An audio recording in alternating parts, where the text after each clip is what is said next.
and that is simply because I've lost my voice a little bit. I had a cold, didn't last very long, just a few days, but I did. My voice has suffered because of it, so that's why I'm whispering for this video.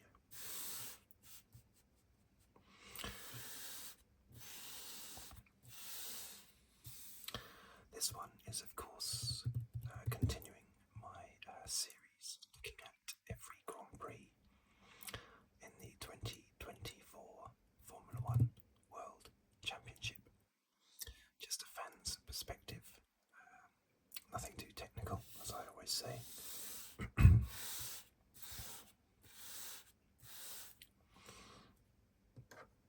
Now, this is a new pen this time. Last time I've got a number of these pens, and it was definitely running out the last time I used it, so I remembered to get a new one, which is good. Right, so the usual routine is that I make a list of the 20 finishers down here, then the top 10 in the Drivers' Championship, and then the rundown of the Constructors' Championship. So let's dive in. So it's round number 7. This pen is much better.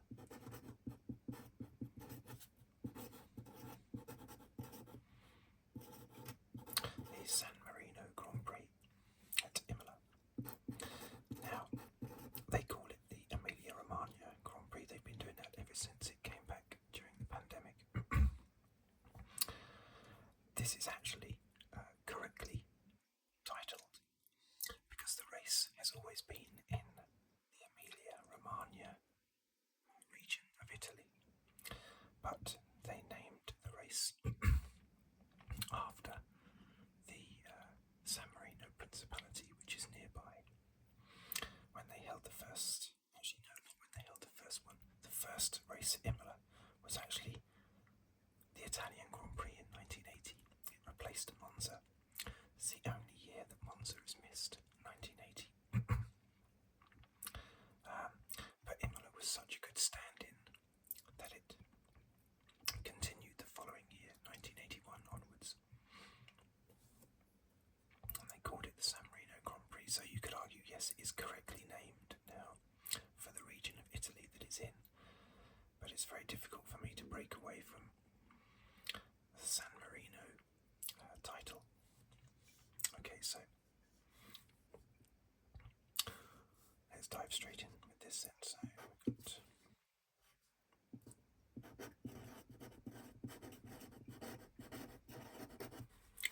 Verstappen, Norris. Now, is that?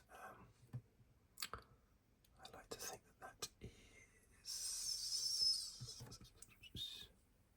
in focus. Is that in focus? It looks like it probably is. Okay. Third. Where are we?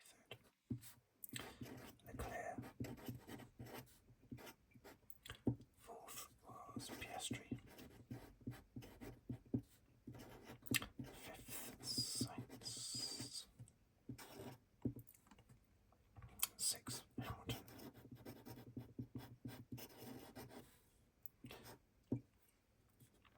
Seventh, Russell. Eighth, Perez.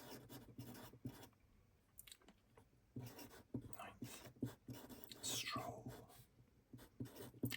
10th, Tsunoda.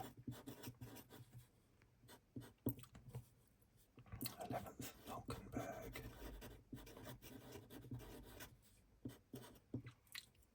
12th, Magnussen. 13, Ricciardo.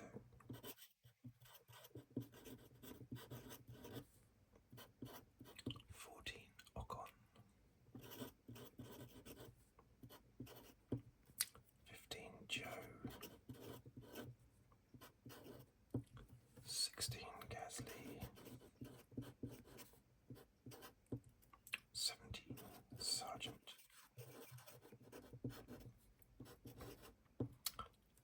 18,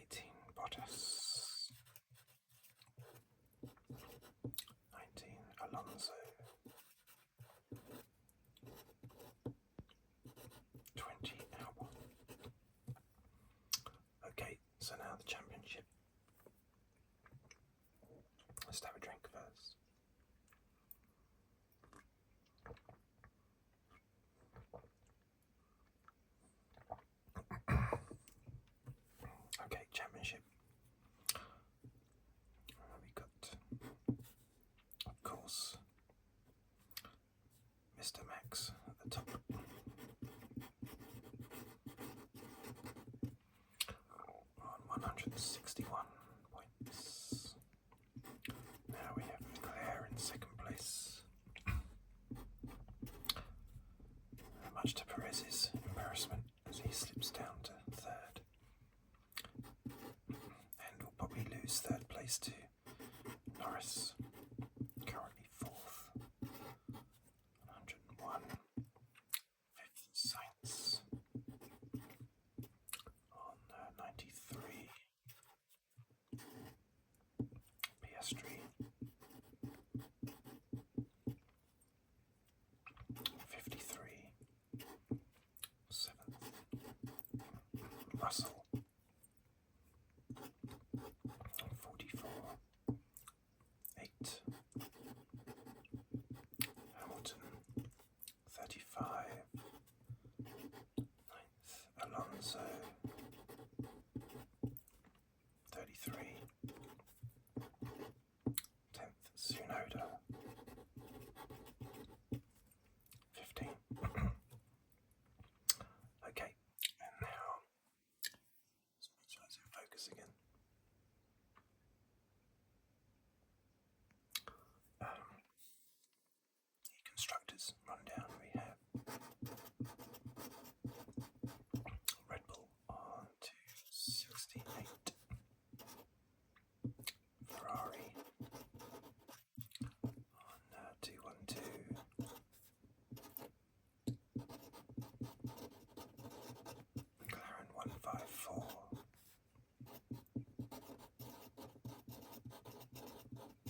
Mercedes 79,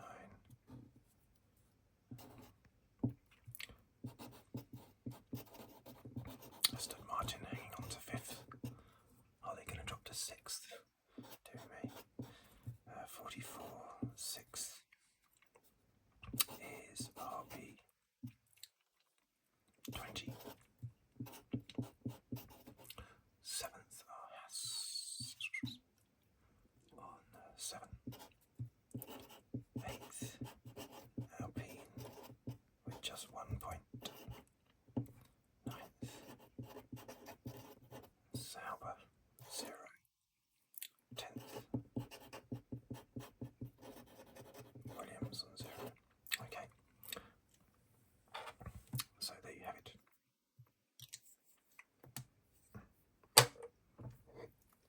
Okay.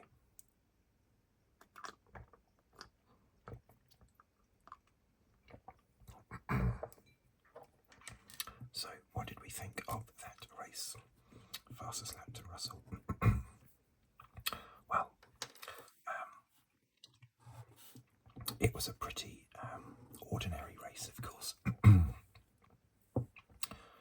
for most of the race, up until the last sort of 10 laps. I actually, surprisingly, found it very enjoyable early on in the race as well, despite the fact that none of the positions were really changing.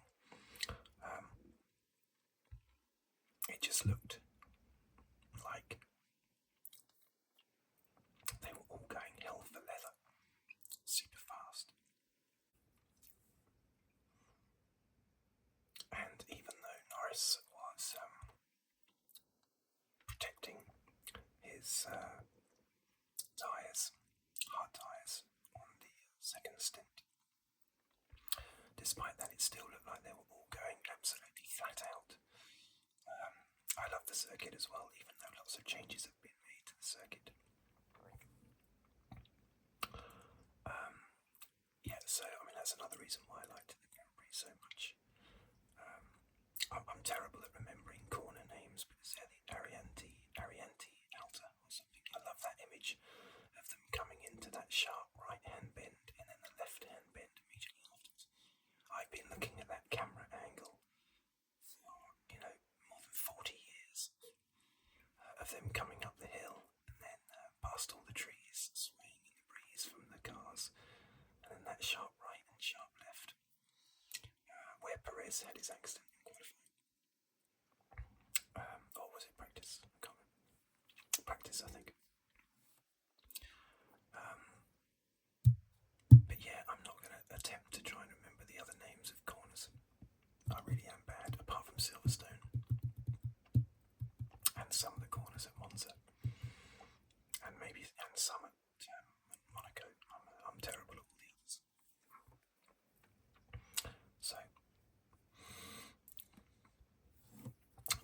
0.7 seconds. 0.7 seconds. But it was still Verstappen's 59th Grand Prix win. Norris basically had looked after his tyres a lot better and was able to come back at Verstappen hard towards the end. And it looked like he was definitely going to put himself into a position to overtake, but then with a few laps to go, he had a bit of a tardy lap, and then he spun off, and it lost him about half a second, and that was enough to make it impossible for him to catch and then have a go at Verstappen. Piastri was very unlucky because he qualified second on the grid and could well have been pole position had Verstappen had Hulkenberg not intentionally given a toe to Verstappen in the Grand Prix, which of course is perfectly fine. There's no reason why he shouldn't do that. It's just not something you normally see outside of a team, basically. But that's not a problem. It's perfectly legit to do that. So otherwise, Piastri would have been in pole position, and then of course he then got into trouble for impeding Magnussen. Now I didn't see that, so I know he got the penalty. Piastri 3 grid places, but I assumed when I saw that he had impeded Magnussen, which I don't remember seeing on the track, I assumed it was Piastri's fault and happened on the track, but listening to Zach Brown afterwards, he was saying that it was the team's fault, so maybe it was a pit releasing from his pit box or something into Magnussen, possibly. I don't know. But that really hampered Piastri. I thought, with all the complete updates for this race, that Piastri would stand a very good chance of winning. But it took him ages to get past Sainz, and in the end he only got past in the pit stops. He either undercut him or overcut him, I'm not sure. And that's where he got past Sainz. So the positions are pretty static. I mean, the Mercedes were down here the whole time. Yes, Russell was ahead of Hamilton, but Russell was brought in because they thought his tyres were not going to last till the end, which I thought was a bit strange. They only thought they would last 3 or 4 laps more. Mercedes wanted the fastest lap, but instead of bringing in Hamilton, they brought in Russell. I could understand it if Russell was a lot further ahead than Hamilton, because then Russell would definitely come out clear of Perez, whereas Hamilton might not have done. But they were actually very close on the track, so I don't know why they did that. Unless it is true that Russell's tyres were about to explode, as Toto Wolff was inferring. Perez, another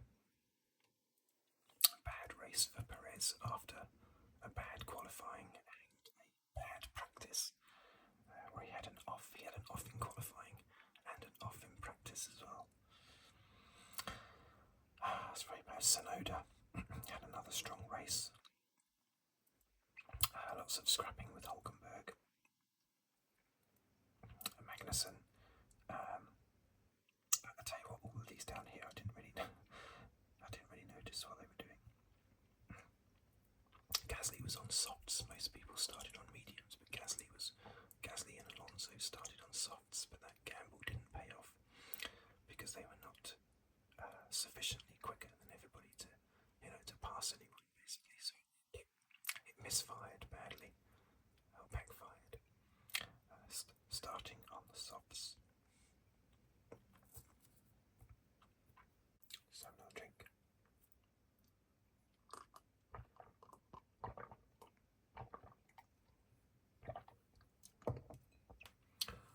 I've got a little tickly cough as well. It's not good. It's not easy recording a video when you've got a little tickly cough trying to burst out of you all the time. Albon, his car just conked out, Mr. 7-Eleven. Although he hasn't racked up any seventh places or 11th places this year. Strangely, I don't think. Maybe an 11th. Definitely not a 7th though.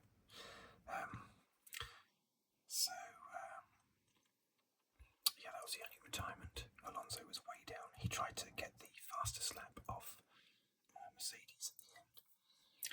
Obviously, he wouldn't have got the point for a fastest lap, but he would have stopped Russell and Mercedes from taking the 1 point for the fastest lap. But he failed to do that. I'm still amazed that McLaren allowed Piastri in Miami to record the fastest lap when he was comfortably outside the top 10, and he took that fastest lap away from Norris. So he took a point away from McLaren and Norris. That was an own goal by McLaren there. Very silly. Here, Aston Martin were doing a clever thing, trying to take the point away from Mercedes, even though they couldn't get it themselves. But Alonso did not manage to do it, despite being on soft tyres at the end. That shows you how the Aston Martin are struggling at the moment. Although maybe Alonso made a mistake, I'm not sure. But the Aston Martin clearly is struggling badly. I mean, they're actually closer in points. As you can see here, they're closer in points to RB than they are to Mercedes ahead of them. Oh dear, oh dear.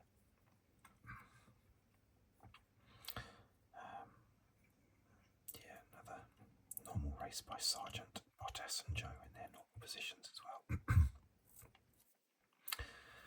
So it was a very good performance by Verstappen.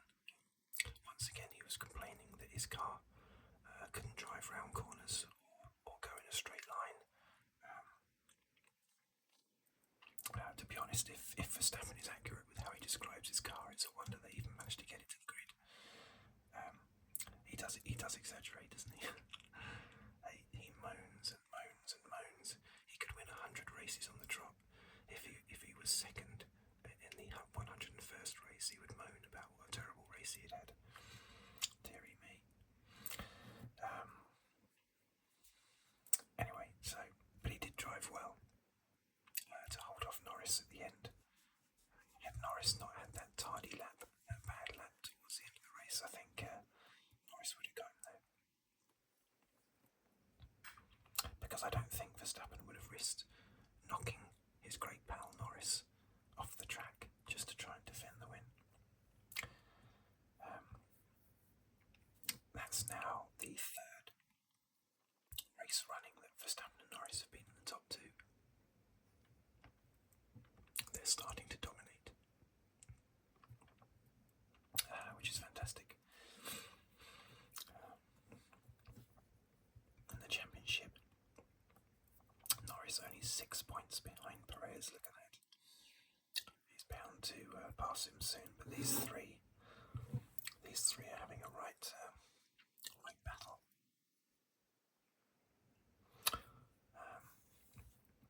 But Perez may well slip. And what's all this talk about Verstappen leaving Red Bull? Surely not. I mean, up to now it's only been Toto Wolff talking about Verstappen possibly leaving Red Bull, but now the rumours seem to have spread, and Sainz won't even commit to a move to another team until he knows that Red Bull is definitely out. So even Sainz is starting to believe the rumours about Verstappen possibly leaving Red Bull. This is all in advance of 2026, of course. Verstappen is well aware of what Mercedes did with the new engine regulations in 2014. So he's thinking that they might do the same in 2026. But he needs to go there for 2025. Otherwise, Mercedes, the gap is there next year unless Mercedes bring another driver in just for 1 year and then bring Verstappen in. But that means they can't bring in, what's his name? What's the guy in F2 who's really doing well? Why can't I remember his name? Anyway, they can't. Actually, he's not doing really well in F2 at the moment, is he? Oliver Behrman's teammate. The car they're in F2 is not particularly good. Anyway,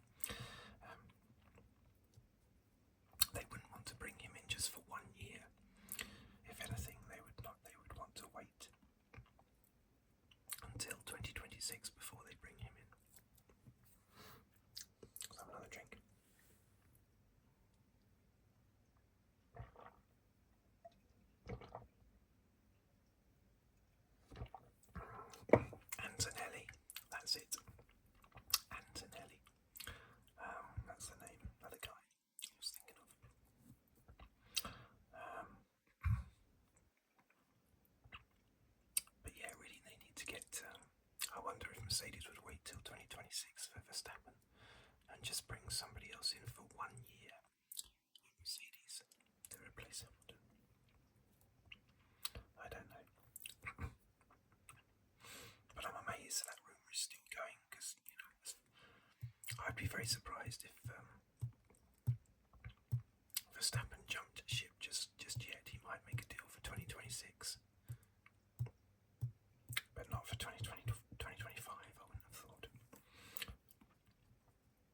Anyway, we got Russell and Hamilton way down. Russell still staying ahead of Hamilton. Yeah, Russell's still ahead of Hamilton, which is a big surprise to me, because I really thought that Hamilton was going to be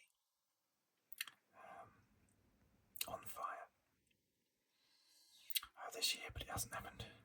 Sainz seems to be going off the boil a little bit, and Leclerc seems to be coming back. Look at that poor old Alonso, poor old Aston Martin. What is going on there? And Ferrari, this was actually the first race that McLaren had outscored Ferrari all year, which feels strange, because for the last 3 races, McLaren have been better than Ferrari, and yet this was the first race they outscored Ferrari. First race weekend, I should say, including sprints. First race weekend they've outscored. And indeed, McLaren outscored Red Bull this weekend as well. I think they got 30 points, McLaren. Red Bull 29, maybe, was it?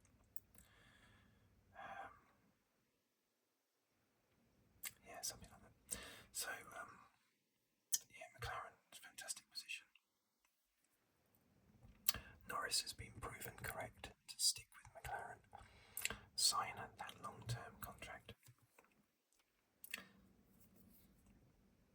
Of course, when these drivers get proven correct, like with Hamilton when he went to Mercedes, often it's just down to luck. And it certainly didn't go Alonso's way when he joined McLaren Honda, when he went back to McLaren, when it was McLaren Honda in 2015, was it? It's a gamble, basically. But these drivers, when it works, these drivers are always described as a genius.